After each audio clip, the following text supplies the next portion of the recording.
Yes, people, it's time to talk some Game of Thrones. In case you don't know, I am a huge fan of the Game of Thrones series, in particular the TV series. I've never read the books. I've heard so many amazing things about the books. I need to read the books, but I haven't read the books yet. So what I want to talk about in this video quickly is just some, prior thoughts that I've had of the seasons we've had thus far of Game of Thrones. And then at the same time, I want to talk about one of the biggest things that is floating around right now in regards to the character, which I'm not gonna, I'm gonna give you a spoiler alert. Ready? 3, 2, 1. Jon Snow's death. So for starters, personally, I think Game of Thrones is just one of the most fantastic TV series we've ever had. To me, it is like Breaking Bad, Game of Thrones right there, and then a bunch of other really awesome stuff. So Game of Thrones, to me, I hold it in high regard for its quality. I love everything about it. Yes, it had some fucked up things in it, don't get me wrong, all that crazy rape and incest and all sorts of different things that it has in there. Yeah, it'd be fucked up, but ultimately the storytelling and the fact that it really holds no bars. It doesn't completely just abuse of death, for example, like a Kamiga Kill, where it's just like characters is dying every single episode, but at the same time, it doesn't feel fear to kill off important characters, and that's one of the things I appreciate the most. The author, George R. Martin, has balls of steel because he will kill off your favorite character and then make you wait a year or so to see what happens next. I will never in my entire life forget the feeling I had of the Red Wedding. To me, that was insane. And the Purple Wedding was pretty awesome as well. It's like, you raped her, you murdered her, you killed her children. And yeah, I love Game of Thrones. I think it's absolutely amazing. But let's talk about the finale, or second to last finale. Was it the finale? I think it was the finale. Yeah, the last few minutes of the last episode of the last season of Game of Thrones. Now, to be honest with you, I was shocked as a motherfucker because I was kind of behind, and I actually was fortunate enough that I didn't really get spoiled about Game of Thrones too much for that last season that we just had. And ultimately, when I saw that shit, I was like, why?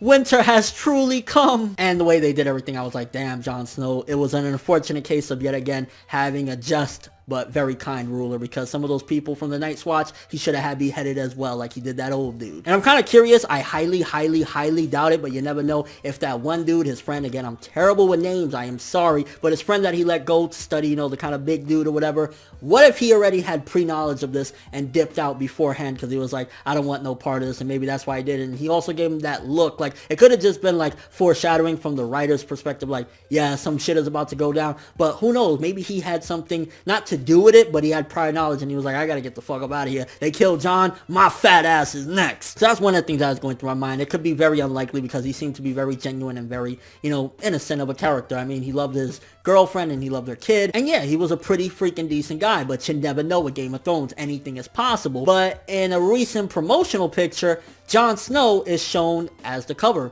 and he's all bloody, and to be honest with you, he's looking to me like he's possibly a White Walker. But the thing about it is, all the White Walkers up till now have been mindless. They're just following that one main guy, and they're just savages, and they don't really have a mind of their own. So I think there could be something else to it. It could have been magic or something that was done to bring him back to life. Maybe a particular female, something did it for him. So I'm leaning more towards that, or it's a special case of White Walkers, maybe because him looking directly at the king of the White Walkers gave him the ability to also have a mind if he was to die. I know I'm grasping at straws here, but these are just some random theories that I have. Not to mention, I think it's a possibility, who knows, because I'm not 100% in tune with everything that happened. Honestly, to me, Game of Thrones, I marathoned the living shit out of it back in the day, so a lot of the earlier parts is kind of a blur to me, but I'm curious, could that leading guy from the White Walkers be the Mad King revived? I don't know what happened to the Mad King's body. I know that he was betrayed and stabbed, but was he like burned to ashes? Was his body thrown out to dry? Like, what's going on with that? And also, I've been hearing some rumors that some of the other White Walkers could be people that we know from the past. I know some of our heroes that have passed away, so to speak, were, completely dismembered, so I highly doubt that any of those White Walkers are going to be the people that we personally have known. Like, for example, Ned Stark. Like, I highly doubt Ned Stark is going to be one of those motherfuckers, but it still would have been cool if he wasn't like, on King's Landing with his fucking head on a pike. R.I.P. to one of the most manliest and amazing characters.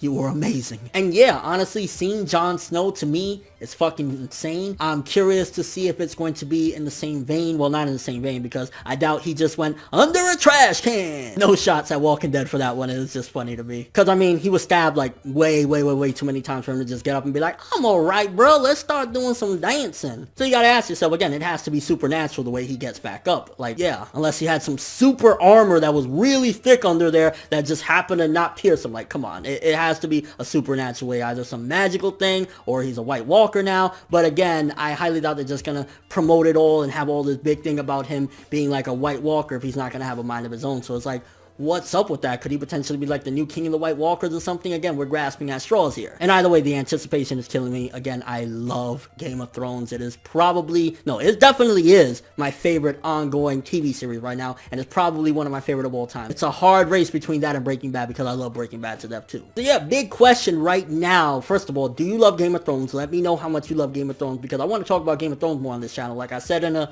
vlog video, I'm going to be talking more about different things, and Game of Thrones is one of those things we're going to be talking about. Do you love Game of Thrones? And also, if Jon Snow is returning, how is he returning? Is he returning as a White Walker with a mind of his own? Was it by magic? What do you think is going to happen? I'm just really hoping it's not some bullshit retcon, which I highly doubt because Game of Thrones don't do shit like that. But yeah, how's that going to play out? And how highly are you anticipating the upcoming April season of Game of Thrones? Because I'm just like choking myself. Please give me that season. But that's all I have for this one. Thanks for watching. Hope you enjoyed. If you liked anything I had to say or enjoyed the video, drop me a like. I'd greatly appreciate it. And if you haven't subscribed, if you could do so as well, that'd be amazing. I'm ForneverWorld, and as always, people, have an awesome day.